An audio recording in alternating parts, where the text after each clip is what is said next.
welcome. We're going to be talking today about the proposed changes to the MBTA across all of its different systems. And joining us is Laurel Paget-Seekins, who's the MBTA Assistant General Manager for Policy. Welcome, Laurel. Hello. The MBTA on its website, on its Forging Ahead page, has spelled out the changes that are going to, or that are being proposed for the beginning of next spring. Can you outline for us a little bit about what those changes are that will affect Wakefield directly? I can. Let me just quickly explain what Forging Ahead is, which is the initiative that we've undertaken to really focus our resources on preserving our essential services. And so it's a three-pronged approach. First, with internal cost measures that are not going to impact service. The second, by shifting funds from our capital budget into our operating budget in a limited function. And then the third is this proposed for service reductions. And this is to address the significant budget shortfall we are projecting based on the lower fare revenue we have seen throughout the course of the pandemic, as well as to address changes in ridership that we've seen throughout the pandemic. So within this framework, we have identified changes, and in particular for Wakefield, that includes changes to the commuter rail lines with the Haverhill line, where we were proposing to end weekday service after 9 p.m., eliminate weekend service, and run fewer weekday trains. And then on the bus routes, the Route 137 could see the frequency go down below our baseline standards, and the Route 136 is proposed for elimination. Based upon the current ridership level, the MBTA will face a $580 million shortfall next year. That's what's projected. Yeah, so that is our conservative estimate. We're continuing to monitor ridership, our revenue, and look at what might happen next year in terms of changes with the economy and the vaccine in order to update those numbers. And in those numbers, will the MBTA be discussing with the public and with municipalities the numbers that have gone into this decision, such as operating costs, personnel costs, capital costs, employee benefits, and pension costs? Sorry, can you, so we are reviewing all of our internal costs, as that was the first initiative we did. And then on the capital side, our proposal to address a significant majority of our budget shortfall is to do a limited transfer of federal funds that we get into our operating budget from our capital budget for preventative maintenance spending. So that's the sort of bulk of the way we're proposing to address the shortfall. And then the third piece is service. Now, the federal funding, I assume this is part of the stimulus that was put through last spring, or is this? No, so we got a significant amount of money from the CARES Act, but that funding will essentially run out. That has kept us through the end of our last fiscal year and through the fiscal year we're currently in, and the changes we're proposing are mostly for a budget shortfall we're projecting for our next fiscal year. The federal funds we're proposing to shift from our capital budget are regular formula funds that we get from the federal government every year. Okay. And so we're proposing to do that for a short time only to get us through this crisis, because we know we need to continue to ramp up our capital spending in order to address all of our backlog in maintenance. Now, in doing the financial analysis that has led to this, I'm assuming that all avenues have been explored, such as personnel reductions, pension reforms, employee benefits expenses, and capital expenses? Yes, so we have a review of our budget from top to bottom to make sure that cutting service is the last resort. And in developing the reductions and eliminations that are being proposed for, I guess this will be fiscal 2022? Correct. Okay, but it'll begin in the spring of 2021. What were some of the factors that the MBTA looked into from the ridership point of view, from the customer point of view? So we created a framework where it was essentially a 2x2 matrix. On one axis, we had ridership, so where we've seen high ridership before the pandemic and throughout the pandemic, and where we've seen lower ridership. And on the other axis was serving transit critical populations, knowing that our service is essential for some of our riders. So we looked at where we have low-income households, communities of color, and zero to no vehicle households, so where people don't have cars in their households or limited cars in their households, depending on household size. So those were the factors we used to identify which routes we defined as essential that would face the minimal amount of impact. And then once we identified those, then with the routes that did not fall into that category, we looked at the impact to ridership with the goal of minimizing the impact to ridership in the proposal that we put forward. Okay, and yet the MBTA proposal is looking at eliminating a complete bus route here in Wakefield, 136. 137 proceeds through Wakefield Center down North Avenue to Reading Station.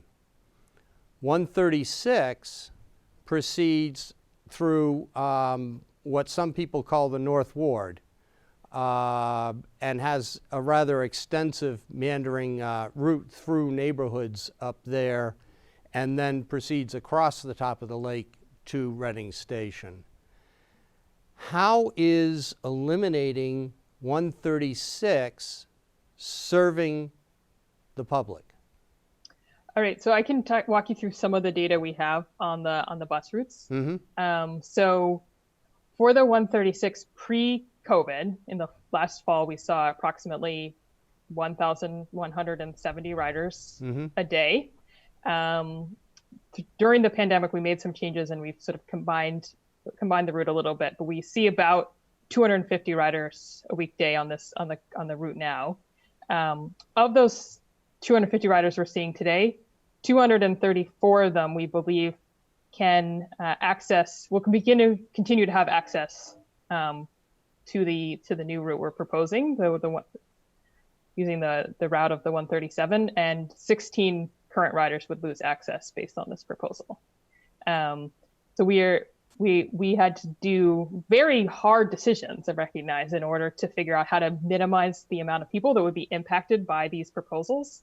But overall of our weekday ridership, this proposal, 82% of the current trips that are being taken on the MBTA would be on our essential services that are going to get the minimal amount of impact. And only 3% of current trips would face either elimination or have to reroute to a different service.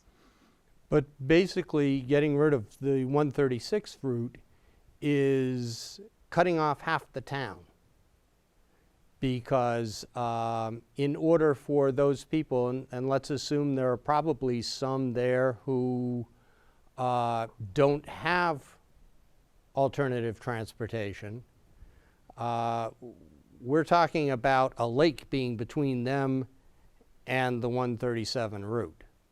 So it's not easy for them to transfer over to that other route. So you're basically marooning those people from public transportation. How is that a good thing for the MBTA and for the customers? So these are changes that the MBTA does not want to be making, that are based on our current budget projections for next year.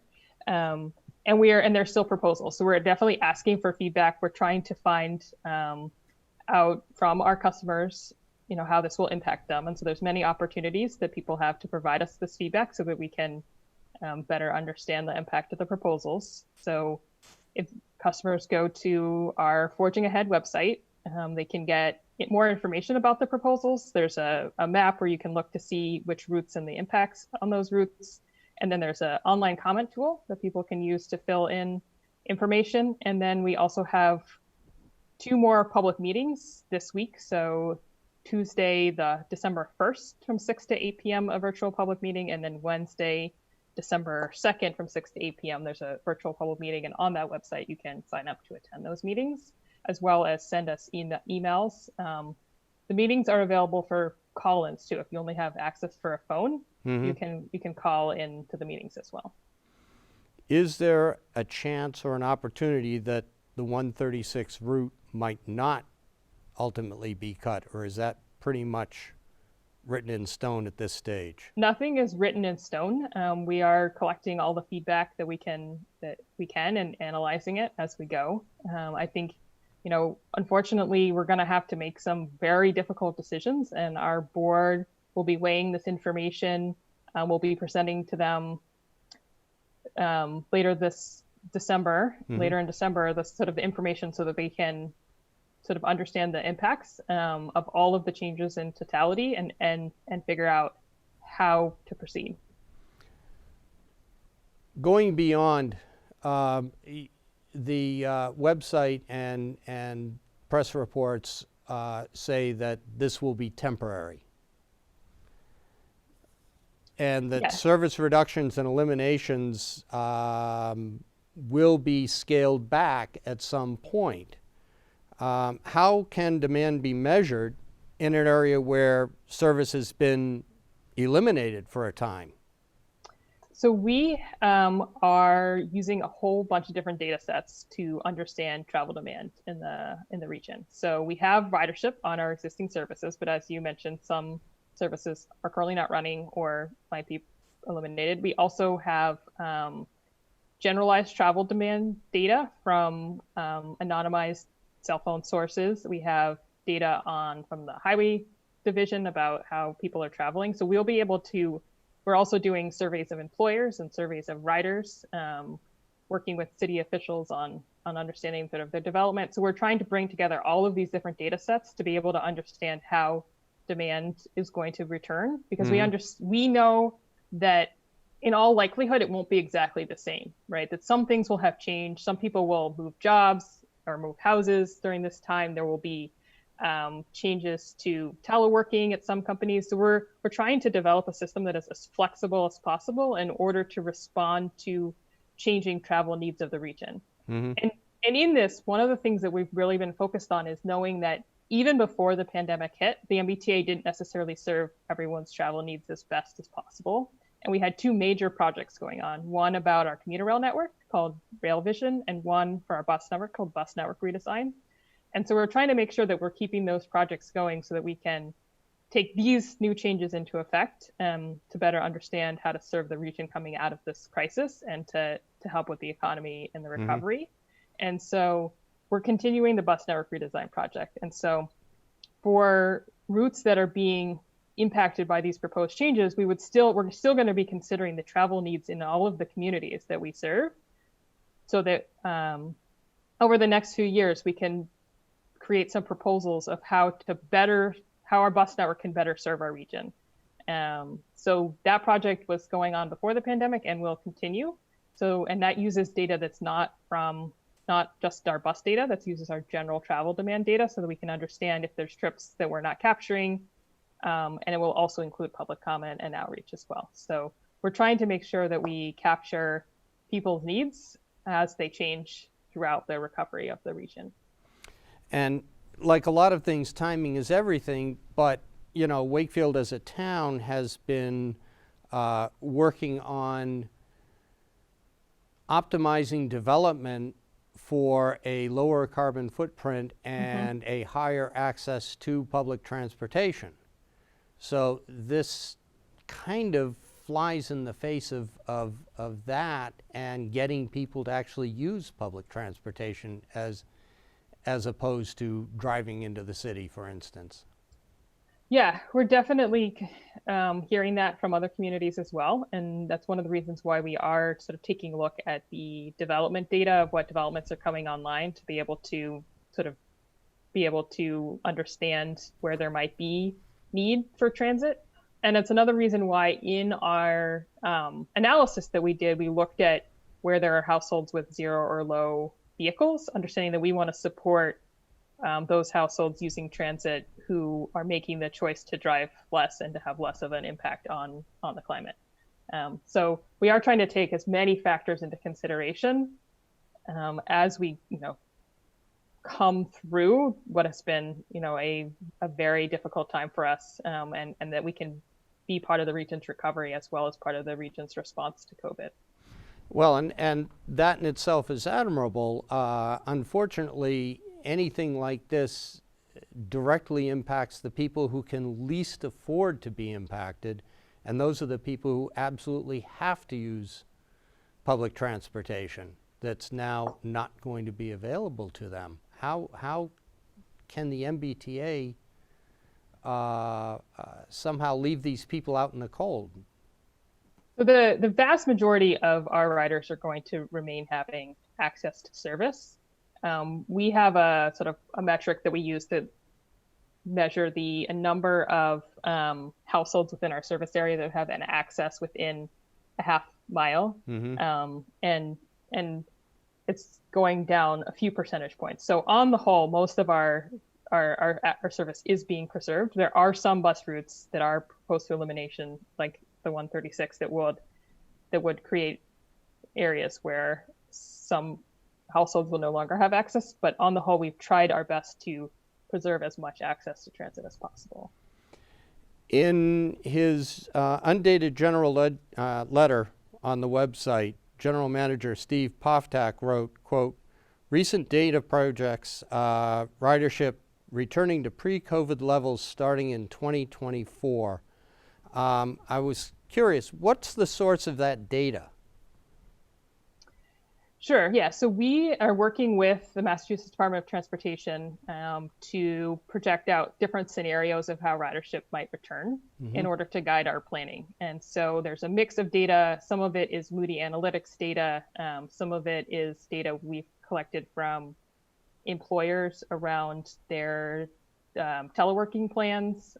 So we've been trying to put together a bunch of different data sets to be able to project out how ridership might return, understanding it's going to be different across our modes. As throughout this pandemic, we've seen significant different ridership. So our bus ridership is at about approximately 40% of pre-COVID levels, where our commuter rail ridership is down around 13, 14%.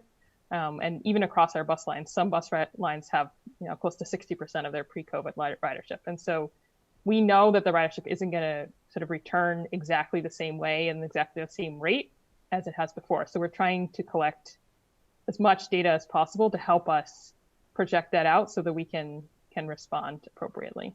Is it possible that over the time between now and, say, 2024, that people will not be coming back to the MBTA because they've had to find alternative ways of getting around?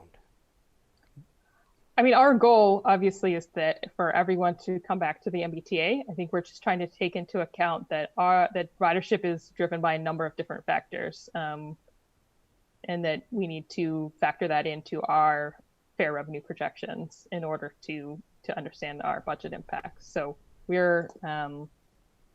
our goal is to always to serve as many riders as possible, but we're making a series of projections to try to understand a couple different versions of what could happen so we can try to plan effectively for them.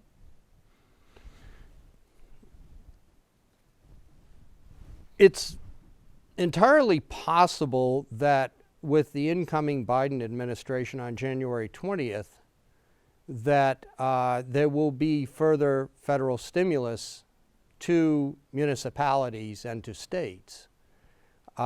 Would that have an effect one way or the other on this proposal?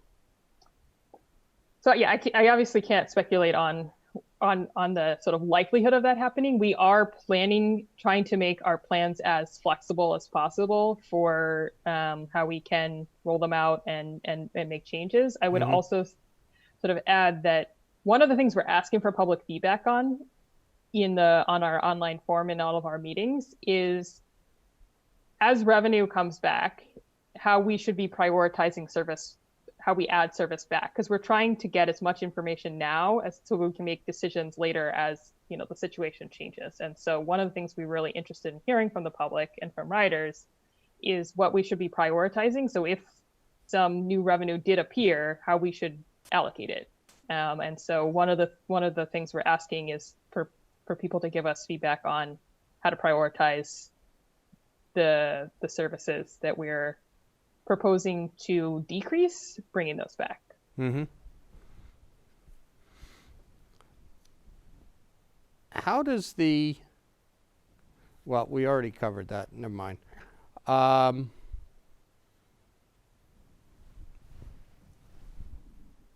Has the MBTA, and I'm sure they have, but looked at the short-term and long-term effects of the elimination of night and weekend service will have on Boston and on the economic health of Boston? The commuter rail service in particular?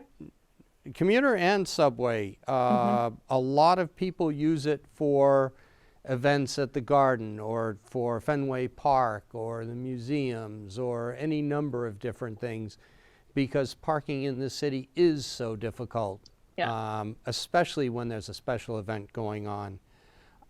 Is there any concern that this proposal is going to have the effect of stunting Boston's return, or the return of things out in the suburbs where people did use public transportation to get around? Yeah, definitely thinking about how the economy recovers and reopens is part of what we want to factor into decision making as we think about how service will recover. So that is sort of on the list of things that we're considering, knowing that we're here to support the economy of Boston. And and every city is dealing with this, but Boston, like a few other cities in America, is a world-class city. And how can Boston continue as a world-class city without effective public transportation? And we're saying right now that we have to take that effectiveness away. I mean, we're doing our best to limit the impact of the service. And so one of the goals of the proposal was really to, like I said before, to preserve service levels for our essential services at effectively at or above our minimum standards, so that we can continue to be running effective public transport. So we're not proposing an across the board cut for that reason. That we're going to keep running all of our rapid transit lines at or above our minimum frequencies. It will depend a little bit on ridership, what exactly the headway the new frequencies will be. But we're really designed the proposal to try to minimize both impact on riders, but then also to preserve a level of service in our core service area where we are seeing ridership today, so that we can continue to encourage people to ride public transport. Another area of interest among people here in Wakefield are the environmental effects of this cutback. Without having the option, especially on weekends, of public transportation, trains in particular, people are going to be driving into the city, which is exactly what the MBTA and the state have been trying to get people to not do for 2 decades. How is this going to, has there been any studies on how this is going to impact that aspect of it, and whether you'll be able to get people into that mindset again when the pandemic has passed?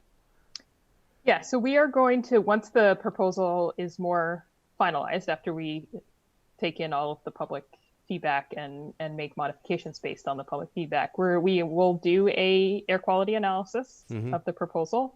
I would caution that it will be a projection, considering that we don't actually know, right, what behavior will be but some trips might change regardless of whether the service was there or not. So we're still working on the exact methodology of how to estimate it, but we will be doing an estimate of air quality impacts based on the proposed changes.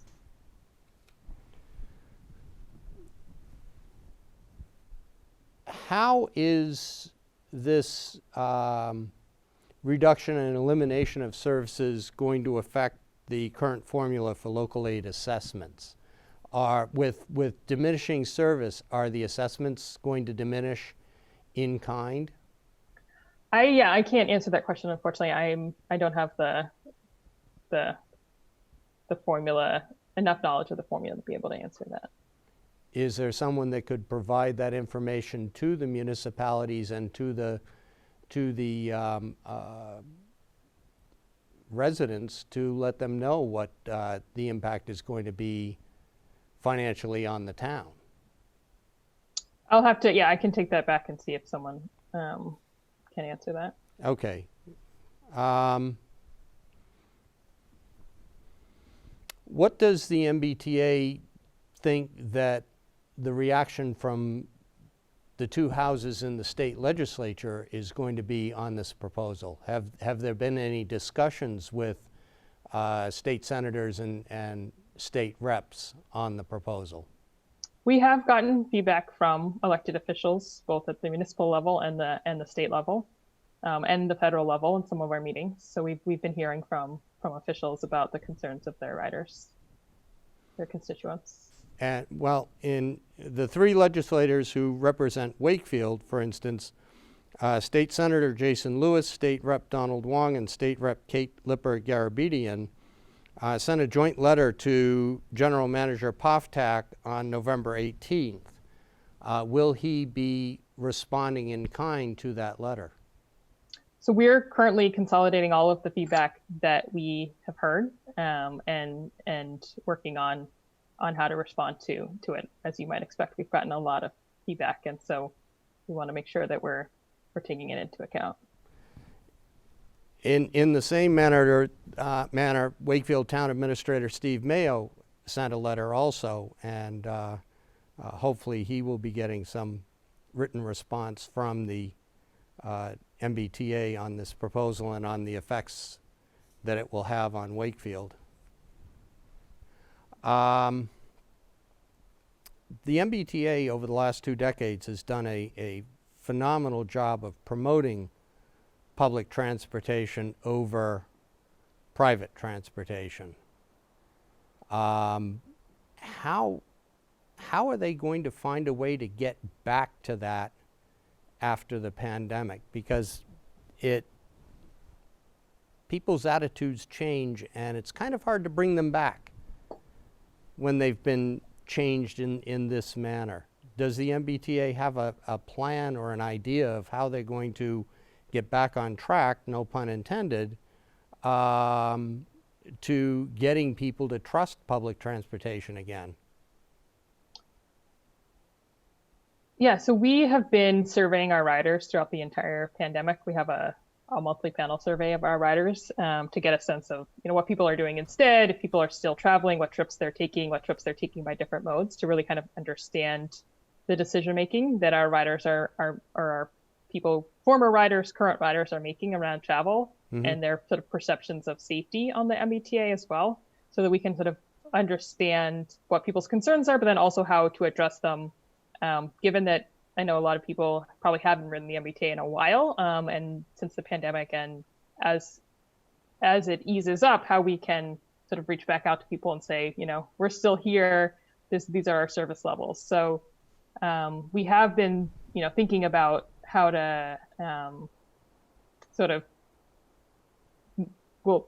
message. We have a Ride Safer campaign that is about all the things we're doing to keep transit safe right now, that we've done throughout the pandemic. We have videos on our website where you can see the cleaning regime that we're doing, because we don't obviously clean when the riders are on there, so people can see it. Right.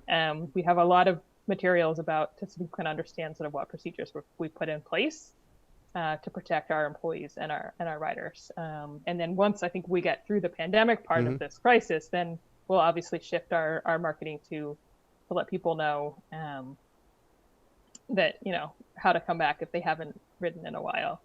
So definitely our goal is to get back as much of the ridership as we can, while understanding that some of that ridership might be in a different place, right? That we need to make sure that we're serving the needs that will emerge after the pandemic, not just the needs that were before. And so that's one of the reasons why we're also surveying to understand, how teleworking might be changing people's travel needs.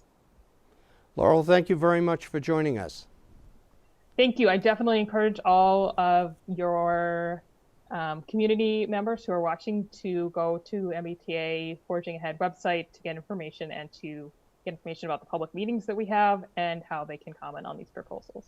Thank you.